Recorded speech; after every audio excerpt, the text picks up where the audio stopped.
Welcome back na naman dito sa aking channel. Panibagong araw, panibagong video na naman tayo ngayon. May ibabahagi na naman ako sa inyo ngayon na ritual. Ito'y simpleng gabay at simpleng pamamaraan at ito ay makakatulong sa inyo. At kung bago sa channel ko, ay huwag niyo pong kalimutang mag-subscribe at pindutin ang notification bell para palagi kayong updated sa mga bago kong videos. Gusto mo ba na siya ay agad-agad natatawag sa'yo? Lalong-lalo na nabigla na lang siyang nanlalamig at tuluyan na siyang hindi nagpaparamdam sa'yo? Gawin mo lamang itong ritual na ituturo at ibabahagi ko sa inyo ngayon.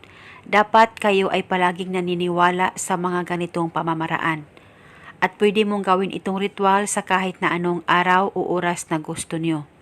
Ang gagawin mo lamang ay hanapin mo lamang ang pangalan at contact number niya na nakasave dyan sa cellphone mo.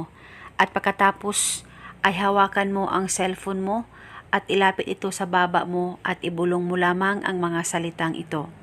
Pangalan at apelido, ikaw ay tatawag sa akin agad-agad. Ibulong mo lamang ito ng 7 beses. Dapat ikaw ay nakafocus at nakakonsentrate sa paggawa nito. At kung wala naman kayong contact number sa kanya, at kung meron kayong messenger name niya at kahit anong contact na meron ka sa kanya, ay pwede mo pa rin gawin ang ritual na ito at ibulong mo lamang sa cellphone mo ang spell. At pagkatapos mong magawa ang ritual na ito, tiyak siya ay tatawag at magpaparamdam sa'yo. At pagkatapos mo ring magawa ang ritual na ito, ibaliwala mo lang, huwag mong isipin na ikaw ay gumagawa ng ritual sa kanya. Nang sa ganon, ikaw ay mamangha na lang sa maging resulta nito.